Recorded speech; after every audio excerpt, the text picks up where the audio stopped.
Sudah lebih jelas belum ya? Sudah, Sudah, Bu. Bu. Sudah ya? Oke. Tadi kok agak terputus suara dari Pak Yati tadi yang pertama. Assalamualaikum warahmatullahi wabarakatuh. Selamat malam Bapak-Bapak semuanya. Mohon maaf saya izin terlambat tadi. Ada kejadian kehilangan koan jadi baru saja diklarifikasi sudah pulang yang bersangkutan, jadi saya baru bisa join untuk mengganti perkuliahan ya di hari Senin kemarin, karena kemarin hari Sabtu Minggu kita juga ada libur.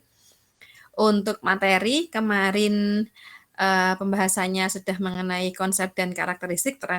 Kemarin mengenai karakteristik sudah bahas bersama, dan materi selanjutnya yang akan kita bahas di hari ini sudah saya share ke Pak Yukananda ya. Sudah di copy kah? Maksudnya sudah tersampaikan ya? Sebentar saya cek materinya untuk saya share. Pak Yukananda sudah hadir belum ya tadi? Sebentar, belum lihat. Tes, halo Pak Yukananda, sudah ada? Sudah mendapatkan kopinya belum Pak? Materinya?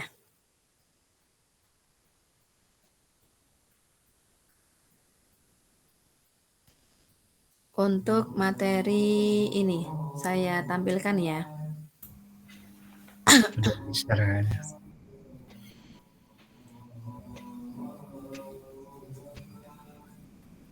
Saya bukakan yang terakhir dulu, kemudian nyambung di materi yang kemarin saya sharekan.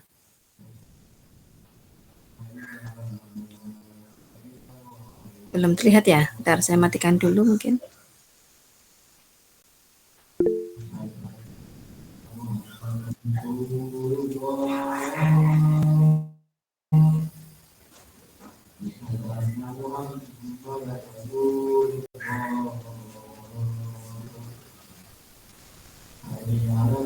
Oke, sedikit flashback sebentar ya Pak. Dari materi yang kemarin itu kita mengenai konsep bagaimana keanekaragaman ya, dan terpola di dalam suatu sistem di mana sumber daya alam yang bersangkutan itu memiliki kedudukan dan peran gitu ya, yang kemudian kita kemarin rangkum dalam beberapa contoh case study di beberapa lingkungan manajemen SDA yang ada di sekitar atau kemudian spesifik mengenai ekosistem atau sistem dari natural resource yang ada di lingkungan sekitar kita. Itu sudah kita bahas, dan kemarin kita sudah membreakdown masing-masing kepada ruang lingkup konsep dari sumber daya alam itu sendiri, baik dari statusnya, status alaminya, kebermanfaatannya, dan tujuan atau target yang bersangkutan dalam pengelolaan manajemen sumber daya alam tersebut. Itu sudah kita kemarin bahas di sini.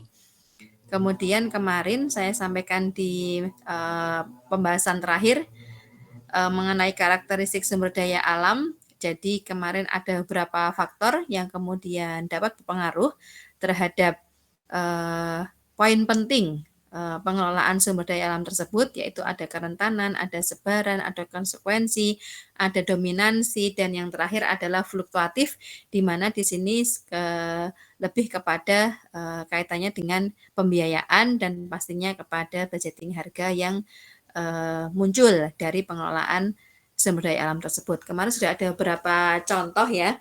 Mungkin Bapak semuanya dari materi yang ini terakhir sampai kita karakteristik ya, ada pertanyaan atau mungkin penjelasan tambahan, mungkin habis baca baca beberapa literatur yang ada gitu, ada yang ingin disampaikan, silakan.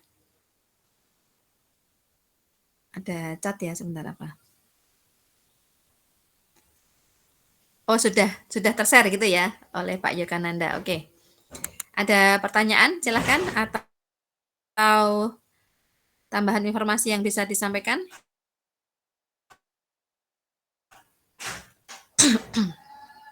Dan sepertinya kemarin masih ada beberapa ya yang kemudian belum saya atau kita simak bersama mengenai pendapat dari masing-masing terkait contoh tadi tentang konsep dan sistem yang case study dari masing-masing natural resource yang ada. Ada yang mau share di malam ini? Silahkan. Kemarin kalau nggak salah pionirnya di inisiasi Pak Rudi ya kemarin di pertemuan yang lalu. Sebelum kita bahas untuk materi yang berikutnya, tadi saya sudah share ya, kemarin ya, kan kita kuliahnya harusnya kemarin ya. Mengenai pengelolaan lingkungan, nanti kita akan mengarah kepada pembahasan ekosistem, sampai terakhir adalah terkait prinsip dan isu tantangan. Nah, ini juga nanti akan menjadi diskusi tersendiri. Kalau ini nanti kita coba kaitkan dengan pengelolaan sawit ya, biar kemudian lebih lekat gitu ya dengan pengelolaan yang Bapak-Bapak semua secara realitas sehari-hari ada. Pastinya sawit walaupun kemudian selalu dibahas ya dengan topik yang khas bermacam-macam, tapi saya kira dengan konsep pengelolaan SDA, permasalahan tantangan yang ada juga berkembang gitu lah, nanti bisa menyampaikan masing-masing. Sebelum ke arah sini, kemarin tercatat ada beberapa ya Bapak-Bapak yang belum mengutarakan mengenai tadi materi pertama yang tadi saya sampaikan terkait sistem dari cakupan natural resource yang ada gitu ya. Ada yang mau menyampaikan, silahkan. Saya aja, Bu. Oh ya, Share stop dulu, Bu. dulu ya. Oke. Untuk yang materi pengelolaan, jika belum ada yang copy, saya kirimkan ke grup juga ya, Bapak-bapak semuanya. Nanti biar bisa kemudian disimak bersama. Silahkan Pak, tadi siapa ya? Belum terlihat. Pak Yadi, Bu. Yadi, Bu. Oke Pak. Ya, silahkan Pak. Izin share ya, Bu? Iya, silahkan bisa. Saya sudah stop share tadi.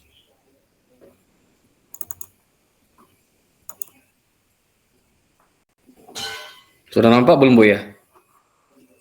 Proses sebentar Pak, belum.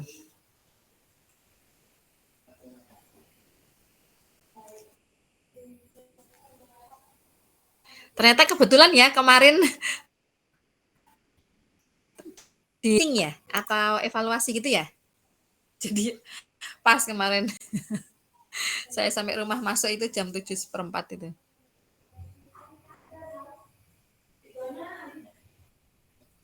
Belum nampak ya, Bu?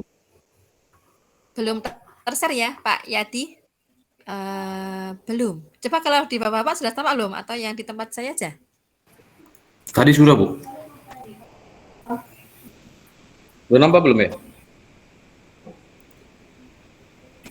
Tadi sudah, hilang lagi. Hilang lagi. Oke, sebentar. Mungkin tanpa video dulu Pak, coba. Kadang tadi saya share slide juga saya matikan dulu videonya.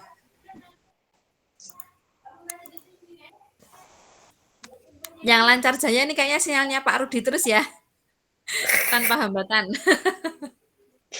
Kapan-kapan nanti kalau pas jatah presentasi ke tempatnya Pak Rudi deh. Sesuai Biar amal lancar perbuatan, Bu. Sinyal tanpa batas ya.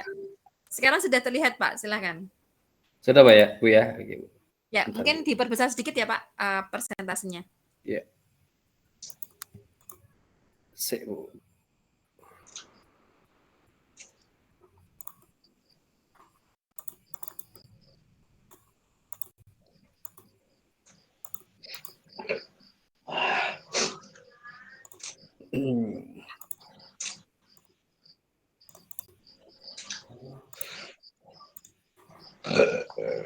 Ntar, Bu, belum nampak ini di saya malah hilang.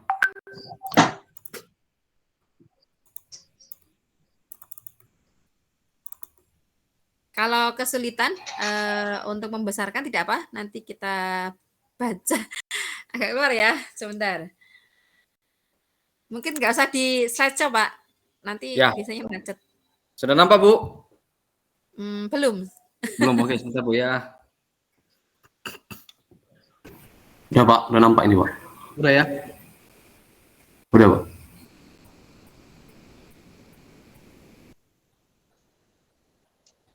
Nah, baik, Bu. Assalamualaikum warahmatullahi wabarakatuh. Selamat malam, Bapak semua, Ibu. Sebentar, yang lainnya sudah tampak ya? Kok cuma saya yang nggak berarti? Sudah, Bu. Lagi Sudah, Bu. Sudah, Bu. Tito Alba sama Neprolepis. Belum nampak, Bu. Pak Yadi Saya belum kok nampak. belum ya Pak? Gimana Loh itu? kok bisa? Sebentar ya. Chattingan saya kok enggak sih? Kan kita pakai Meet ya. Kalau pakai Zoom kadang sudah sih harusnya. Sudah semua ya? Kecuali saya ya? Saya sudah, Bu.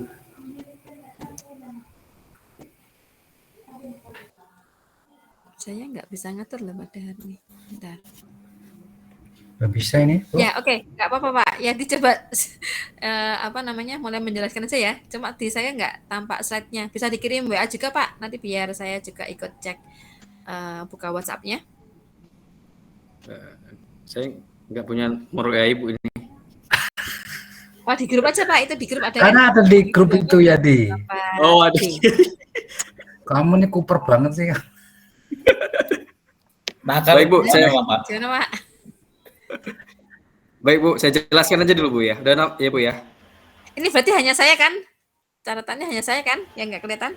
Iya, kok bisa Bu di sini mau lihat semua. Oh punya Pak Rudi juga enggak. Loh kalau punya Pak Rudi nggak bisa berarti bukan punya saya yang error. Ya, saya bisa, Bu. Semua saya- bisa Bu ya. Oh, oke, Saya oke, bisa, Bu. oke. Coba di anu aja. Share lagi gitu. Ulang share lagi Pak Yadi di sini. Di wilayah Share 10 lagi yang ya? nampak ini. Reload ya. Oke, sekarang sudah tampak? Sudah nampak Bu? Oh, Sudah. Baik Bu, saya jelaskan Bu ya.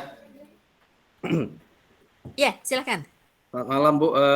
Berikut saya jelaskan ini ada 3 poin yang saya sampaikan terkait pemanfaatan natural resources.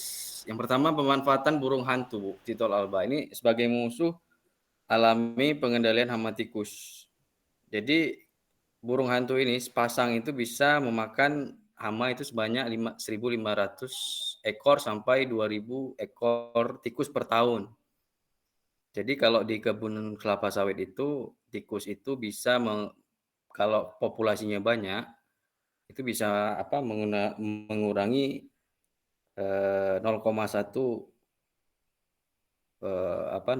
sampai 1 ton per hektar per tahun jika banyak. Makanya pemanfaatan Tito Alba ini sebagai musuh alami pengendalian hama tikus sangat bermanfaat. Jadi kalau sistemnya setiap seluas 50 hektar itu dipasang satu kupon Tito Alba. Jadi satu kupon Tito Alba itu bisa dipasang dengan menggunakan sepasang Tito Alba jantan dan betina. Kemudian kupon ini bisa dibuat dari triplek, bahan triplek 90 mili, berukuran panjang 90 cm, lebar 45 cm dan tinggi 50 cm.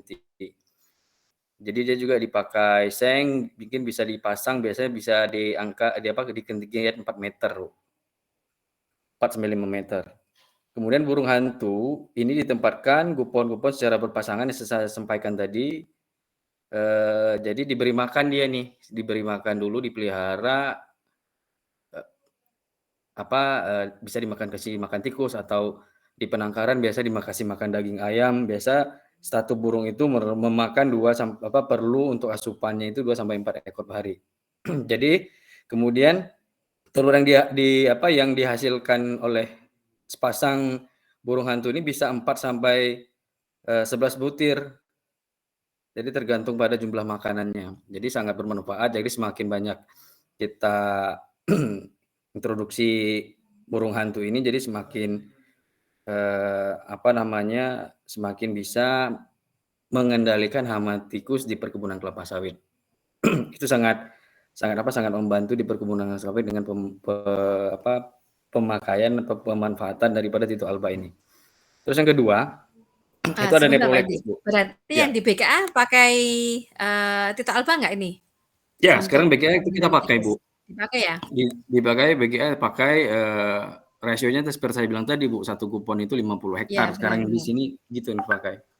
Iya, kemarin tuh ada menarik Pak, kajian tentang Tito Alba, ternyata kaitannya tidak hanya pertimbangan ya faktor, kan tadi kita berbicara mengenai beberapa faktor yang kemudian berpengaruh dalam pengelolaan gitu ya. Beberapa lokasi tertentu itu juga ternyata ada yang support dan tidak ya untuk Ya. aplikasi atau maksudnya penerapan Tito Alba ini ya. Mm. Kalau di BGA sejauh ini berarti efektif. Kalau di seluruh area BGA itu efektif, Bu. Di tempat kita juga ada beberapa yang sudah banyak gitu, Bu. Beranak dia, berkembang biak sudah banyak juga. Tapi ada tempat-tempat tertentu juga yang belum. Jadi kalau di sini kita lihat itu yang tumbuh Ya, berkembang berarti pesat itu di seperti area. misalkan kalau kita tarik ambil garisnya, key point-nya di mana, Pak? Tes, Ya, halo? key Ya, point-nya kalau misalkan tadi kan ada ya kasus yang kemudian bisa dibilang efektif dan berhasil gitu ya. Ada yang kemudian tidak gitu. Kalau in case lapangan sendiri kira-kira faktor yang kemudian kunci gitu ya atau berpengaruh gitu di poin apa, Pak? Ya, kalau yang berpengaruh kayaknya di tempat letak posisi guponnya itu, Bu. Jadi kalau misalnya di tempat tanaman tinggi atau banyak naungan masih ada hutan di situ, dia cenderung lebih cepat. Tapi kalau di area yang panas, kuponnya tanamannya masih agak kecil, agak pendek dan panas, itu cenderung nggak ada gitu, Bu. Belum berkembang dia. Berarti landscape ekosistemnya ya yang kemudian Ekosistemnya itu sangat menjadi penting. Oke. Itu yang berhasil di beberapa tempat yang sesuai dengan ekosistemnya yang bagus, itu berhasil biasanya. Ya. Terima kasih, Pak. Oke. Mungkin ada tanggapan lain sebelum kan nomor 2 poinnya sudah ganti topik ya. Ada mungkin arahan atau pertanyaan atau mungkin juga pengalaman di lokasinya masing-masing, ada yang mau menanggapi silakan. Belum ya? Oke, nomor 2 dulu Pak, silakan Pak Yanti. Oke, yang kedua Bu, pemeliharaan neprolepis sebagai LCC pada ini sama perkebunan kayak kelapa yang sawit. awal Pak Yogananda itu ya, juga sampaikan neprolepis. Kemarin jadi LCC ini kan kita pelihara lah sebagai ground management kalau di BGA sendiri seperti itu, Bu. Jadi sebagai tanaman penutup tanah. Jadi biasanya di area pasiran yang kekurangan unsur hara, porositas tinggi itu sangat baik dilakukan penanaman nepro ini.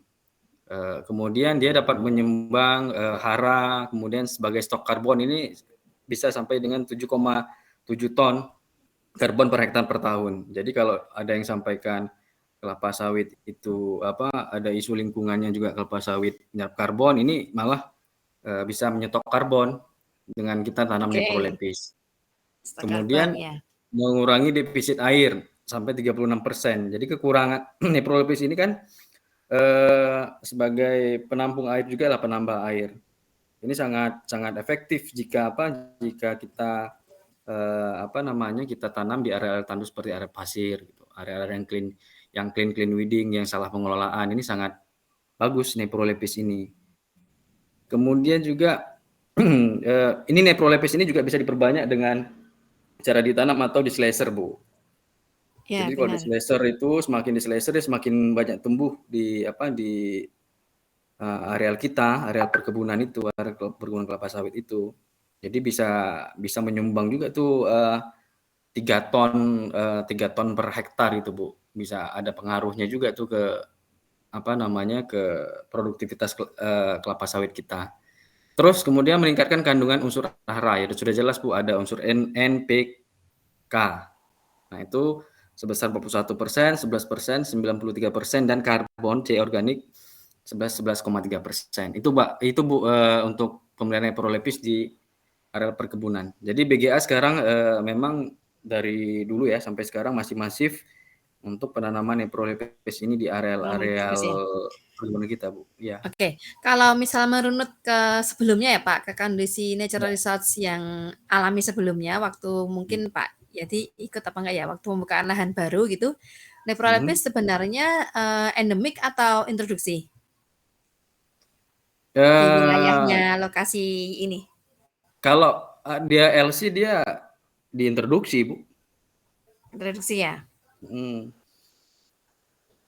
Gitu, Bu. Dan sejauh ini maksudnya karena memang LCC juga sifatnya lebih mudah gitu ya. Terus sekarang juga masalah clearing dan sebagainya sudah bergeser ya, pemahaman bahwa dulu kan Mungkin kayaknya dibahas juga ya di kelas ini atau enggak ya? Harus bersih total. Kalau sekarang kan malah kemudian ada yang memang benar-benar dikonserv seperti itu. Berarti di BGA juga applied ke arah sana juga ya, Pak? Iya, BGA sekarang malah fokusnya di ground management deh, Bu. Tidak harus clean weeding, harus bersih benar, itu enggak Iya, benar-benar. lagi. Diubah pemahamannya, sudah diubah.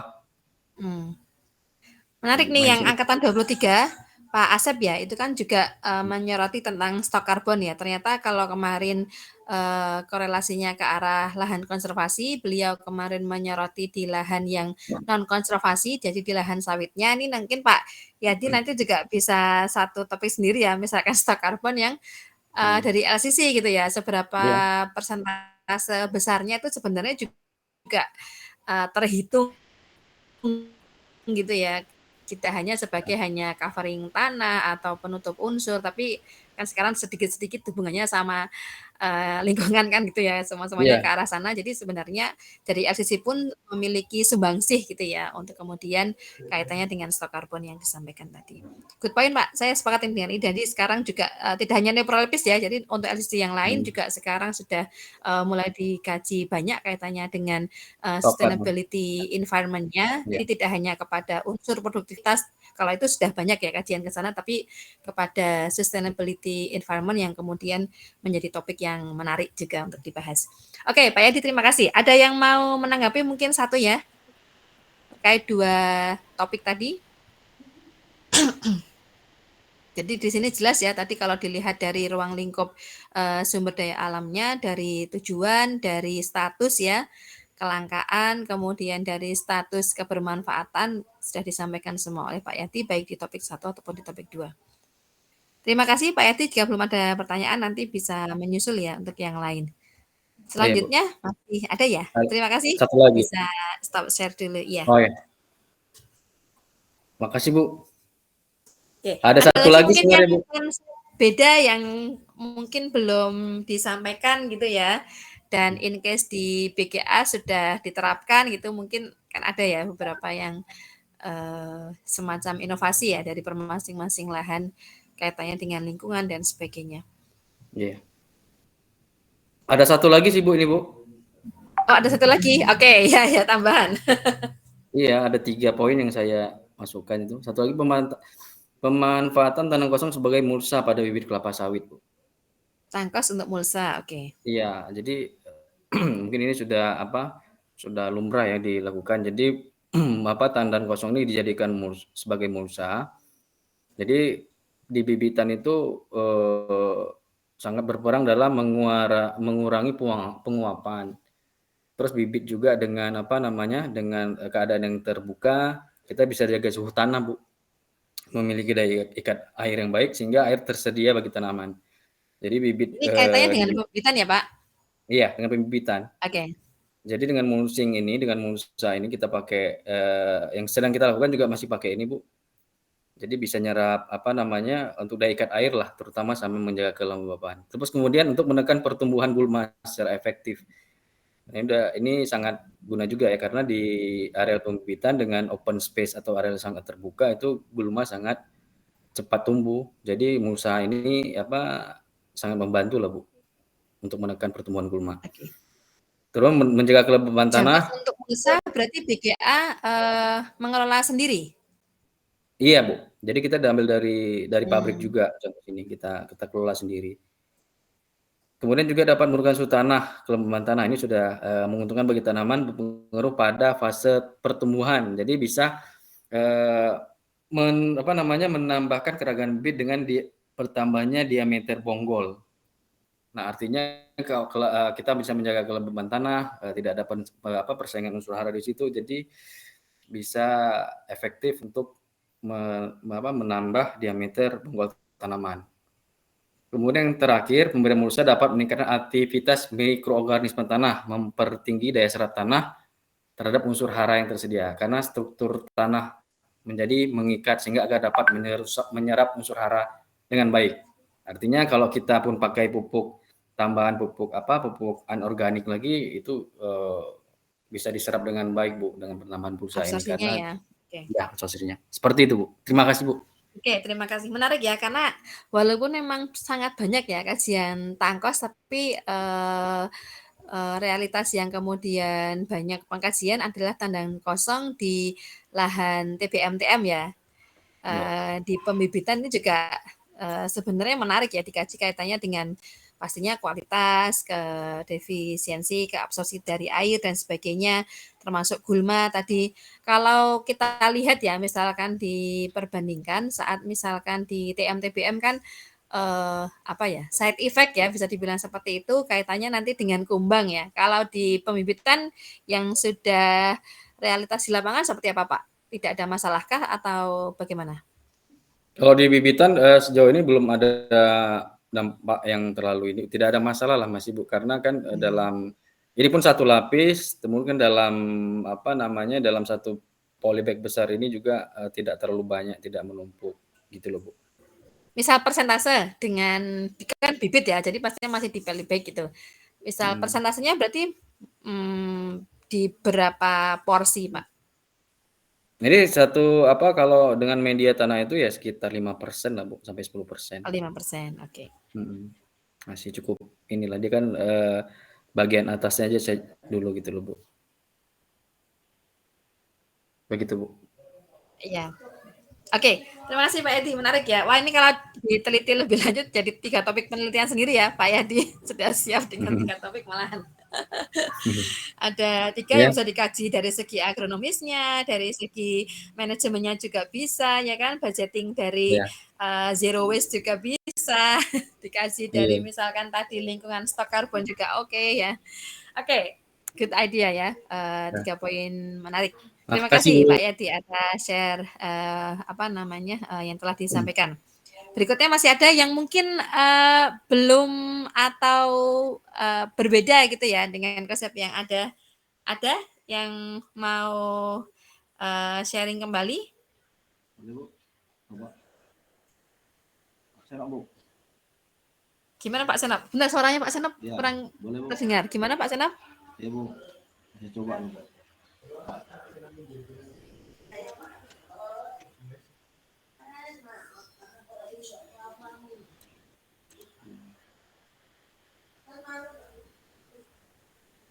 Gimana?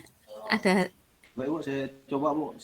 Oh ya, Pak Senap suaranya agak kecil sekali ya. Saya agak ya? dengar. Oh sekarang sudah. Ya yang tadi yang pertama. Wajahnya aja sangar, suaranya kecil. Masa sih? Enggak lah. Enggak percaya saya sama Pak Crosby, enggak percaya nih. Pilih caranya ini. Cari jendela. Tanda panah. Dari jendela. Jendela tanda panahnya ada 3. Jendela. Oh, Windows. Windows Di sebelah yang ada gambar tangan itu loh. Iya. Jendela. Ini asistennya banyak banget. Udah kelihatan kah? Udah. Bu. Ya, ada. Udah Bu ya, kelihatan Bu ya. Mana Bu? Oke, ya silakan. Baik, selamat malam Bu. Nah, saya coba menjelaskan. Jadi ya, di BGA Bu, khususnya di tempat kami di wilayah 10 di PKS BPNM, ini ada percobaan sih masih ini Bu, percobaan, tapi nanti tujuan nanti untuk dibuat skala besar Bu. Jadi kebetulan di PKS kami di tempat saya bekerja sekarang BGA wilayah 10, kita mau memanfaatkan limbah padat yaitu janjangan kosong untuk dibuat jadi pupuk Bu.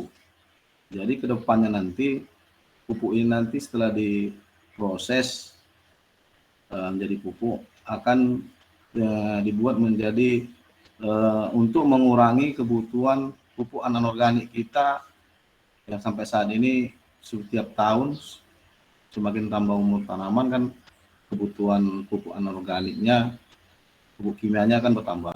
Jadi tujuan nanti suatu saat berhasil percobaan ini bisa jadi substitusi ataupun mengurangi kebutuhan pupuk kimia kita Bu. Nah, nanti kalau hasil ini dibuat di skala besar Bu. Dan saat ini percobaannya dibuat di skala kecil Bu.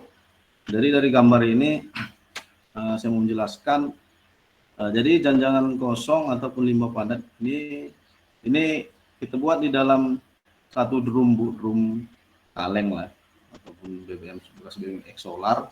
Ini kurang lebih 50 kg Bu. Jadi dimasukkan ke dalam drum ini. Ini pembuatan pupuk organik biocat, sistem biocat namanya Bu. Jadi dimasukkan ke dalam drum ini, tutup.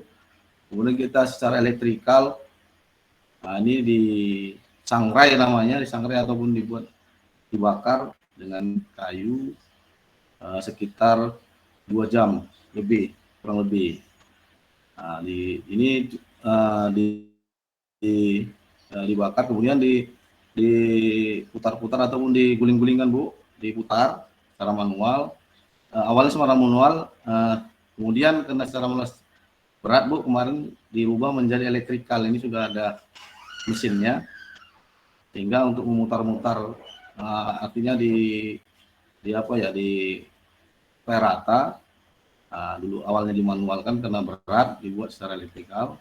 Kemudian setelah dibakar kurang lebih 2 jam, disangrai. Ini hasilnya Bu.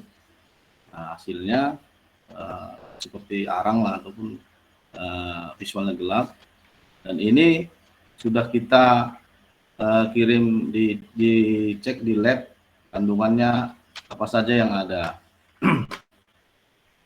Jadi ini si latar belakangnya Bu. Ya, sehubungan dengan adanya limbah yang kosong, pabrik kelapa sawit PT Sentosa. Kita buat percobaan pembuatan karbon aktif menggunakan limbah janjangan kosong yang disangrai menggunakan drum yang dimodifikasi dan janjangan kosong seberat 50 gram. Ini untuk sampel, dimasukkan dalam drum dan dibakar di luar menggunakan api dari kayu dengan temperatur kurang lebih 500 derajat Celcius. Kemudian dengan kondisi diputar manual ataupun dengan alat tadi 20 rpm. Kemudian sampelnya sekitar 0,5 kilo secara proses disangrai jangkos selama 2 jam. Seperti itulah prosedur kerjanya Bu. Kemudian dari hasil tadi, ini Bu yang di bawah ini, kita sudah lakukan uji lab. Dari uji lab ini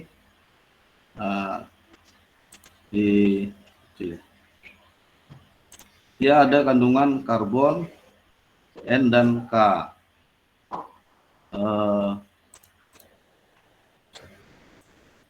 Ini maksudnya uji kandungan kimia ya Pak? Iya, Hal yang ada ya?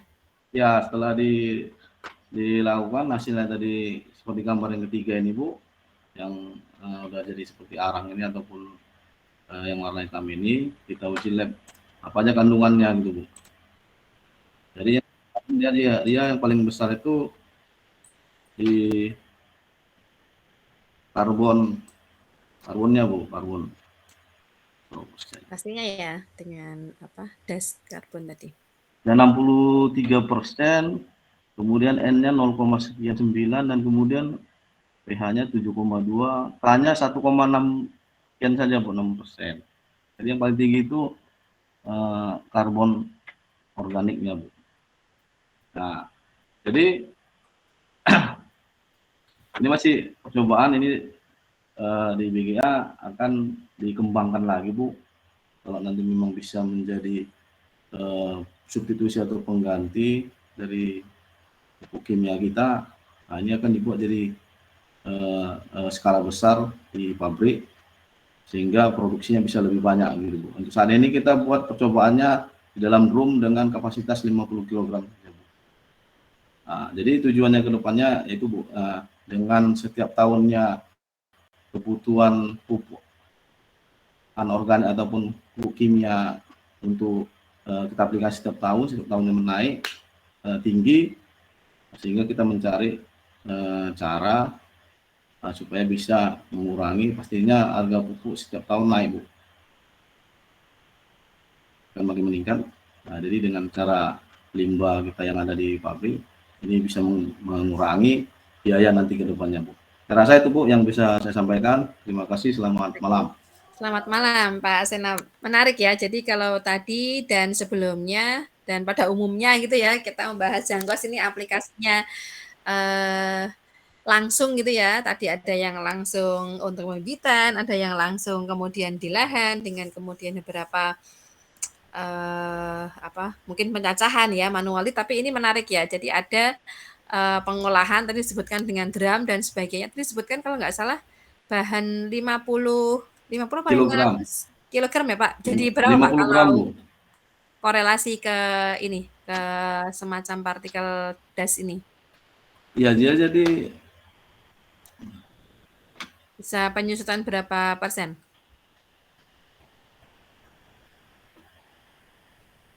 dia ini juga masih sama-sama belajar, Bu. Kurang lebih dari 50 gram dia jadinya paling 50%, 50 sampai 75%, nggak salah. Wah, 75 sampai ya? Oh, 50 lah, nggak salah. Tapi belum saya pun masih belum ini, Pak, masih mempelajari juga nih, Bu. Oke.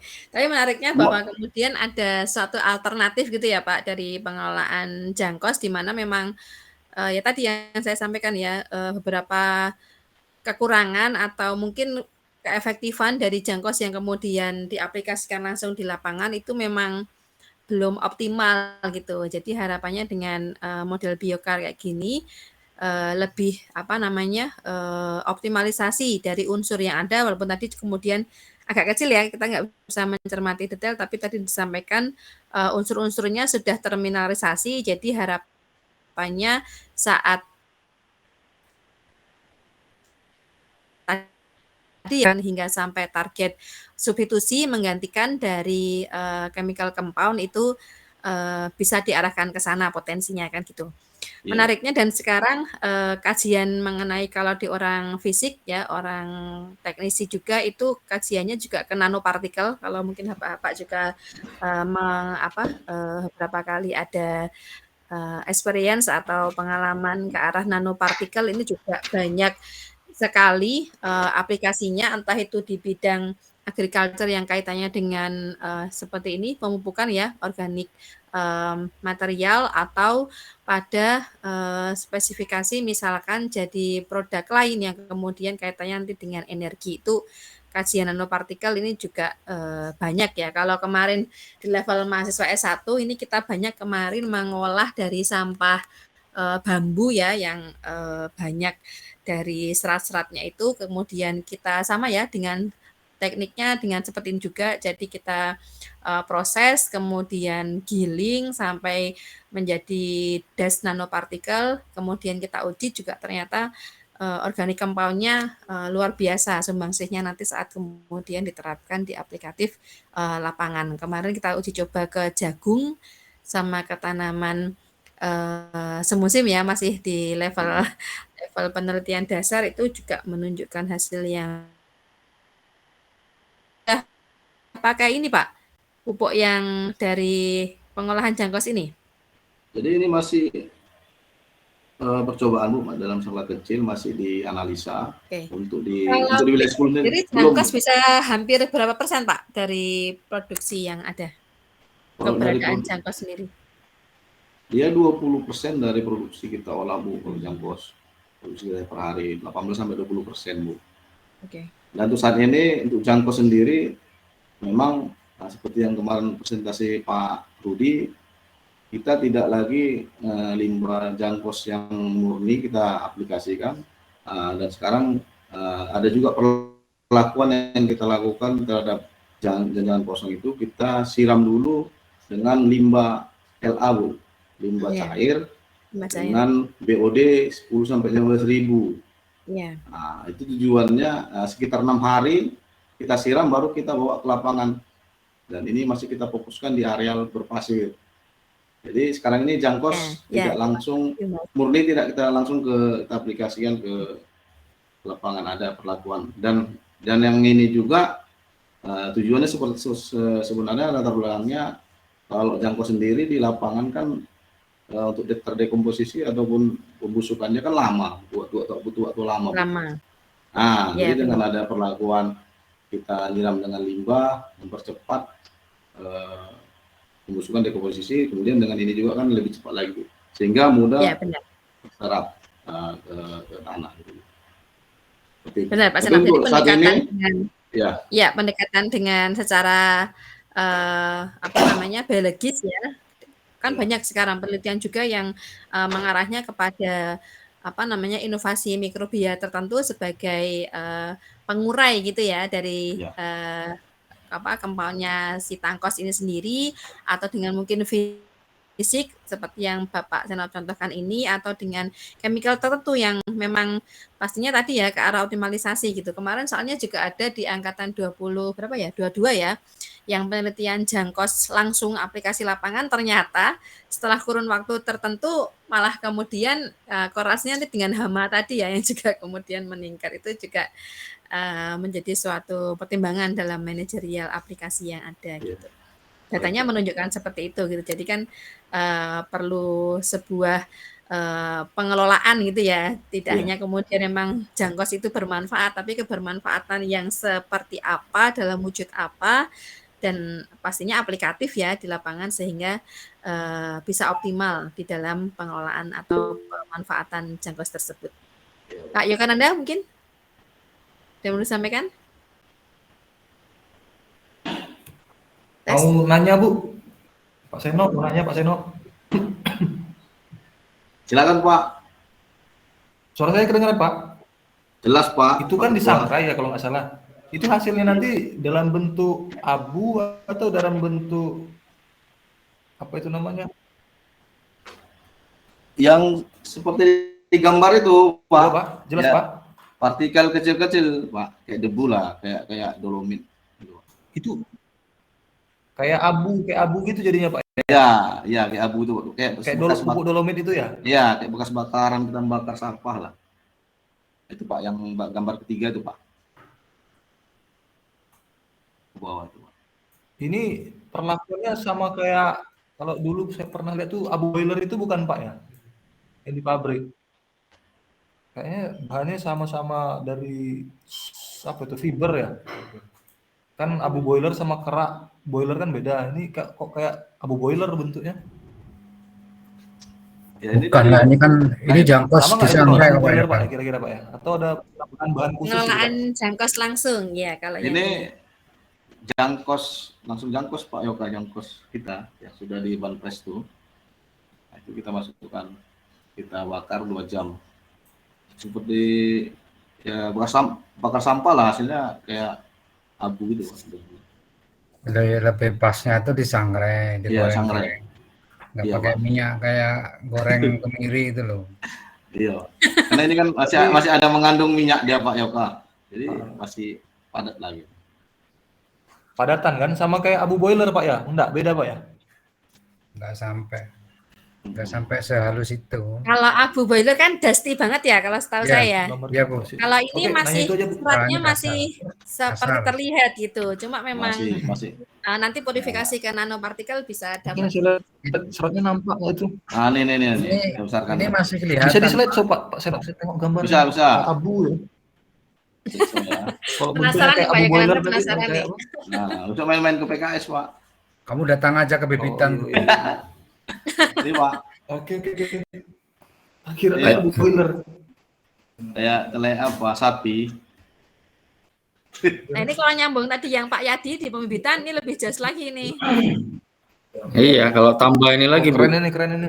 Iya benar. Mungkin Kalau lebih cepat. jangkos Tambah mainnya tadi di mulsa Di jangkos, Bibitan mungkin lebih cepat nampak 6 efeknya. bulan Bu. udah tanam ke lapangan ini Pakai kita. pakai beberapa mulsing. Ini Di Bibitan tambah. mungkin lebih cepat nampak efeknya Bu, nanti dicoba. Iya, memang. Tadi daripada tadi berapa Pak Yadi 5% ya di lapisan teratas itu kan dikasih ini langsung nanti bisa apa namanya persentase tadi kan penyerapan air terus absorpsi dari nutrisi ini akan lebih dapat karena sesuai dengan fisiologis tanamannya di pembibitan perakaranya kan juga masih belum sekuat saat misalkan Pak Senop nanti bandingkan dengan yang di TPM-TM kan seperti itu dan dalam skala Kalau kecil stok- sudah bisa masuk. Gimana Pak Yadi? Kalau stoknya banyak bisa di mix sama topsoil ini. Oh ya, kalau stoknya banyak ya Pak. Ya tinggal nanti ini tadi makanya persentase jangkos saat kemudian dikonversi ke hektar gitu ya. Dapat berapa gitu. Makanya tadi kan kalau sampai 50 kayaknya tidak ya Pak Senop, kayaknya ya sejauh yang saya baca itu untuk pengsanggraian ya atau kemudian dengan pengolahan seperti ini tuh di batas ambang 30, 35 itu sudah bagus itu.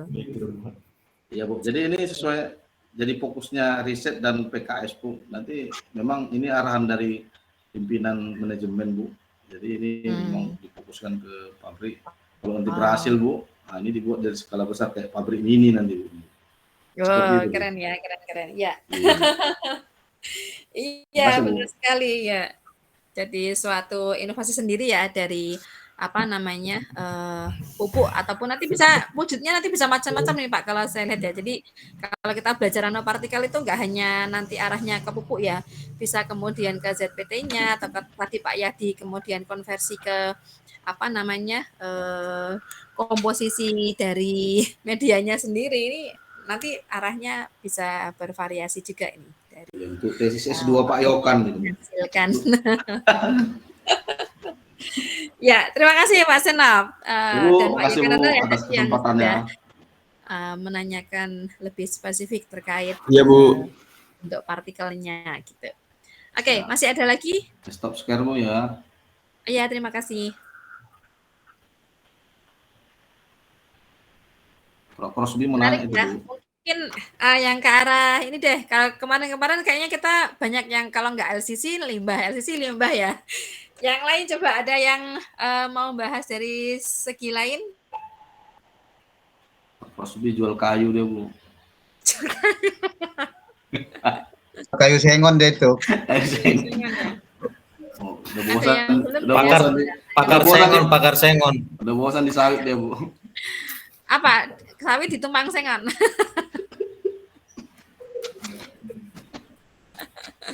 Lamjoner itu Bu, dari segi accounting-nya Bu, lamjoner. Tapi sekarang industri kayu lunak juga lumayan loh, ya kan? Kemarin kan sudah hitung-hitungan kan Pak. Oke, saya lanjut dulu ya, sembari menunggu yang mungkin ada inovasi lain yang masih belum kecantol gitu ya. Saya share dulu untuk materi yang sudah saya berikan ya. Jadi tadi kita sudah membahas di sini kaitannya dengan karakteristik tadi di sini ya. Kemudian kita masuk di materi baru yang tadi saya sampaikan di awal. Kaitannya tadi ya, apapun yang kemudian kaitannya dengan pengelolaan sumber daya alam, entah aspeknya yang dikaji adalah kepada lingkungannya atau kepada agronomisnya atau kepada aspek kebermanfaatan secara ekonomisnya, tetapi tidak akan bisa lepas dari tatanan ekosistem, karena bagaimanapun natural resource yang ada yang kita manfaatkan itu adalah bagian dari ekosistem yang ada di lingkungan tersebut. Kalau menilik sedikit ya Pak, mungkin beberapa Pak di sini dulu ambil S1-nya agronomis itu katanya sudah mengenal lebih jauh mengenai prinsip ekosistem. Jadi adanya keanekaragaman, tetapi dengan keanekaragaman tersebut akan saling keterkaitan dan ketergantungan. Kemudian menunjukkan suatu sistem yang teratur, seimbang, tetapi dinamis. Nah, ini juga unik ya. Ekosistem nggak kemudian melulu hanya kita memiliki biodiversity A, B, C sampai Z misalkan, tetapi kedinamisan yang ada ini juga menjadi kunci di dalam pengelolaan tadi, pengelolaan dari sumber daya alam yang dilakukan gitu ya. Kemudian juga ada konsep harmonisasi dan stabilitas, dan pastinya karena ekosistem tidak melulu kepada ya sudah kondisi alam seperti itu aja apa adanya, tetapi kemudian sekarang sudah merambah kepada manfaat dan produktivitas. Nanti akan kita lihat satu persatu. Apa kemudian aspek-aspek yang berpengaruh ya pastinya dengan pengelolaan ekosistem tersebut. Yang pertama, mau tidak mau kita juga akan nanti kaitannya dengan policy. Policy di sini maksudnya bisa berlaku internal ataupun eksternal. Maksudnya adalah policy yang kaitannya dengan misalkan culture adat setempat, kearifan lokal ini juga termasuk ya, walaupun tidak tertulis atau misalkan tidak serigid yang ada. Katakanlah kemarin yang angkatan 23 itu banyak mencontohkan policy di sini, misalkan beberapa ekosistem yang diterapkan atau berada di kawasan masyarakat Batak misalkan, itu policy adat juga akan sangat berpengaruh lah. Nanti mungkin Bapak-bapak di sini bisa mencontohkan dengan case yang lain yang berbeda gitu. Jadi yang pertama aspek pengelolaan yang berpengaruh adalah dari kebijakan penataan. Tadi saya sampaikan bahwa internal ataupun skup kecil sampai kemudian skup eksternal. Kemudian pemanfaatan, ini jelas ya, arahnya tadi kepada target. Kemudian pengembangan, nah ini juga karena sifatnya yang dinamis tadi, maka pengembangan, inovasi-inovasi penerapan baru pastinya juga akan bermunculan. Faktor berikutnya aspeknya yaitu pemeliharaan dan pemulihan. Jadi walaupun dimanfaatkan dan dikembangkan sedemikian rupa, tetapi aspek penting yang lain yang tidak kalah penting untuk diperhatikan adalah tetap kepada maintenance dan rehabilitasi. Yang berikutnya jatuhnya adalah di pengawasan dan controlling. Ini pastinya Bapak di kebun sawit juga lebih aware ya, karena pastinya ada SOP, ada kemudian regulasi-regulasi yang mengatur dari pengelolaan SDA tersebut. Dan yang terakhir yaitu penegakan hukum lingkungan atau law enforcement, di mana tadi kaitannya dengan yang pertama tadi kebijakan yang ada itu seberapa kemudian pemberlakuan atau penerapannya di dalam pengelolaan tersebut. Katakanlah misalkan polisinya baik dari segi adat kearifan lokalnya ataupun dari perundang-undangnya sudah jelas bahwa mengatur SDA ini pengelolaannya spesifik A misalkan. Tapi dalam penegakan hukumnya ternyata ada dalam tanda kutip oknum atau kemudian case tertentu itu tidak taat, sehingga kemudian akan berpengaruh terhadap pengelolaan dari ekosistem tersebut. Komponennya apa saja bisa di breakdown ya. Jadi kalau sekarang kita tilik dari konsep lingkungan itu tidak hanya yang berupa wujudnya sumber daya alam. Misalkan katakanlah air, tanah, udara ya pastinya banyak dikaji ke arah sana, ataupun misalkan dari segi biologisnya, dari tanamannya, dari faunanya, atau bahkan sekarang banyak juga yang menilik ke arah mikrobia, misalkan kasarannya tadi ya dari wujud jangkosnya, tetapi sampai spesifik mikrobia apa yang kemudian dijangkos dengan fermentasi metode tertentu, itu juga menjadi suatu kajian. Nah, sekarang juga merambah kepada komponen lingkungan mencakup aspek sosial, ekonomi, budaya, kesehatan lingkungan, kesehatan masyarakat, dan juga keamanan dan ketertiban. Ini maksudnya adalah makanya banyak kalau kita menilik green economic, blue economic itu tidak hanya membahas biodiversity-nya, populasinya seberapa, tetapi jadi faktor posisi di sosial, status ekonomi sosialnya, kemudian tadi dengan kearifan lokal misalnya, atau bahkan menilik kepada kesehatan environment yang ada di lingkungan tersebut. Maka di dalam pengelolaan sumber daya alam yang berkelanjutan harus mengedepankan konsep yang pertama adalah pastinya poin saat kemudian dikelola itu untuk targetnya pemenuhan kebutuhan. Tetapi tidak hanya cukup itu, harus juga mengacu kepada kebutuhan sustainability dari generasi ke generasi. 2 poin ya Pak. Jadi yang tadi yang pertama untuk faktor kebermanfaatan, yang kedua sustainabilitas dari segi waktu ya, dan yang ketiga adalah kelestarian. Jadi terjaminnya kualitas lingkungan baik secara kualitatif ataupun kuantitatif seperti itu. Jadi tidak hanya ini bermanfaat, ini bagus nih dikembangkan. Misalnya tadi ya tangkos.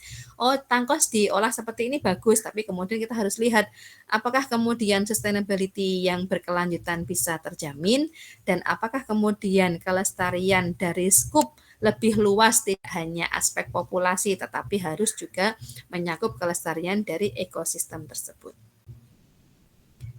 Maka di dalam pengelolaan lingkungan akan ada banyak apa ya istilahnya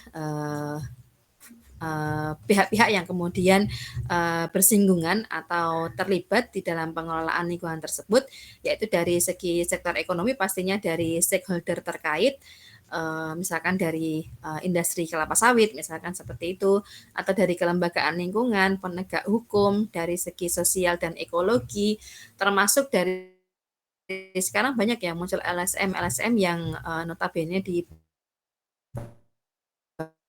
mati di dalam pengelolaan sumber daya alam yang berkelanjutan. Jadi dalam prinsipnya untuk kemudian mengarah kepada sustainability di dalam pengelolaan, yang pertama tadi pastinya untuk kebutuhan dan memperhatikan dari ekosistem yang ada, tetap terjaga kualitasnya, walaupun tidak bisa dipungkiri ya, misalkan ada konversi atau perubahan dari kebermanfaatan yang dirasakan itu juga menjadi salah satu aspek pastinya yang tidak bisa dihindari. Nanti lebih jelasnya dibaca ini ya Pak, lebih detail di slide yang telah saya bagikan.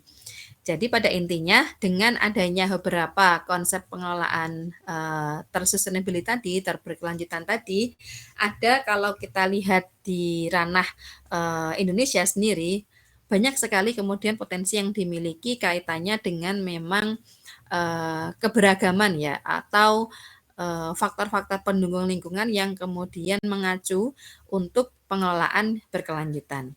Yang pertama, bisa dibilang katanya orang Indonesia itu surganya dunia gitu ya, karena hampir bisa dibilang mega biodiversity-nya sangat tinggi ya. Mega diversity baik di daratan ataupun di perairan, dari segi keanekaragaman hayati flora faunanya ini sangat tinggi. Tetapi juga jangan lupa keanekaragaman yang tinggi ini bisa berarah ke korelasi positif ataupun negatif. Korelasi positif maksudnya adalah pada pengelolaan sumber daya alam yang memang tertuju kepada pemanfaatan langsung, misalkan produktivitas tanaman pangan misalkan, atau sawit misalkan, atau notabene yang kemudian berimbas langsung kepada pemenuhan kebutuhan. Tetapi keanekaragaman hayati di sini juga akan berkorelasi pada impact yang negatif. Misalkan kalau kita tidak lebih jauh, hama penyakit yang ada di keragaman di negara tropikal pastinya juga akan lebih banyak dibandingkan dengan negara-negara di luar garis tropis seperti itu. Jadi mega diversity ini bisa kemudian pada aspek positif dan juga pada aspek negatif. Berikutnya adalah juga tidak cukup pada kekayaan diversity dari hayati yang dimiliki, tetapi juga kepada sumber daya pertambangan. Walaupun kemudian bukan merupakan suatu istilahnya produk unggulan, tapi sumber daya pertambangan tidak bisa dipungkiri di negara kita juga memiliki peran besar gitu ya, dari segi entah minyaknya, gasnya, mineral dan sebagainya. Ini juga bisa menjadi suatu potensi yang kemudian akan mengarah kepada pengelolaan sumber daya alam yang berkelanjutan. Poin ketiga adalah dari segi lingkungan, yaitu cuaca dan iklim khas tropis. Ini kalau kita cermati juga khas ya, dan tidak serta-merta dimiliki oleh keseluruhan negara gitu ya. Jadi walaupun sekarang juga climate change dengan global warming dan sebagainya itu saya kira menjadi masalah yang umum di seluruh generasi ya, tapi kemudian kalau kita lihat cuaca dan iklim di khas tropis ini juga akan support ke arah pengelolaan sumber daya alam yang berkelanjutan tadi. Dan yang terakhir, karena kita juga tadi ya dari segi sosial budaya berpengaruh dan juga aspek penting di dalam pengelolaan, maka keanekaragaman budaya lokal juga menjadi sumbangsih penting di dalam pengelolaan potensi yang kita miliki. Katakanlah misalkan dengan kearifan lokal tertentu, ada sumber daya alam yang memang potensinya bisa sangat berkembang, tetapi di lain sisi dengan kearifan lokal tertentu pula ada suatu sumber daya alam yang kemudian sama sekali tidak bisa dikelola misalkan, atau bahkan sustainability-nya juga tidak akan berkesinambungan. Maka dengan adanya beberapa potensi yang dimiliki, yin yang ya Pak, jadi seimbang. Dengan adanya potensi yang dimiliki, maka juga akan muncul tantangan-tantangan yang kemudian dialami atau dihadapi di dalam pengelolaan sumber daya alam yang berkelanjutan.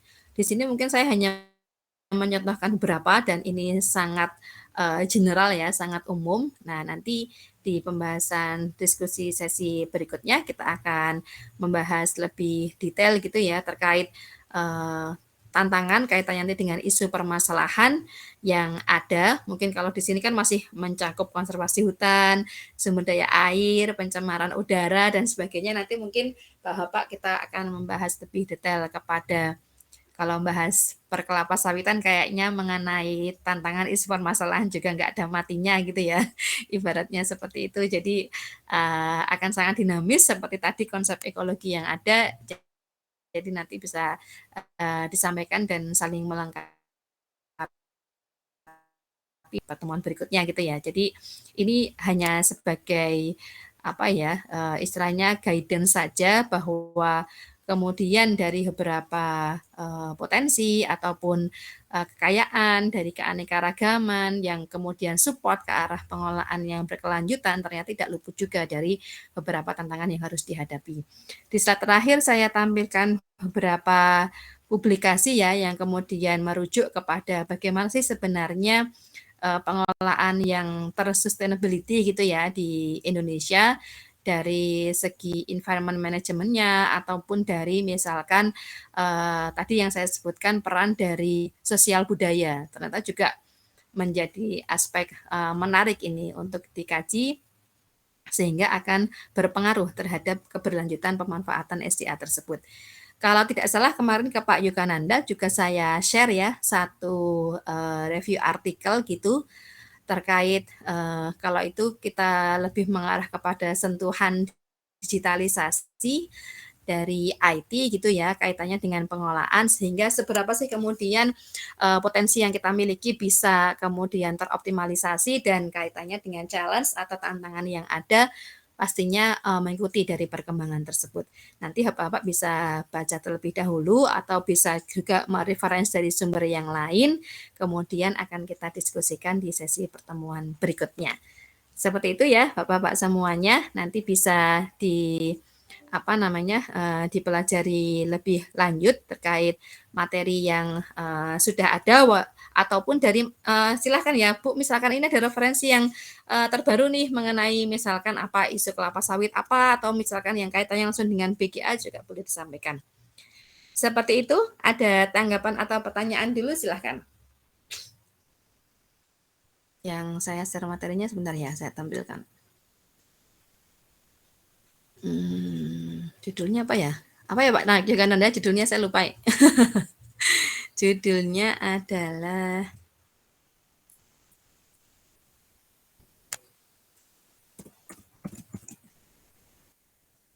precision farming ya. Jadi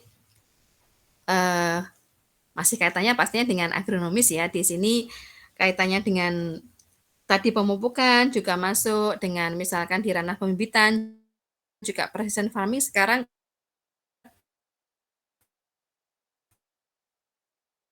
menjadi rakyat, ini precision farming juga menjadi suatu kunci di dalam mendongkrak dari pengelolaan berkelanjutan perkelapa sawitan. Mungkin ada tanggapan mengenai precision farming yang sudah diketahui sebelumnya? Ada yang mau menyampaikan? Sambil saya download lagi nih. Saya kok nggak save ternyata malahan. Pak Yogananda mungkin atau yang lain? Ada tanggapan? Silahkan.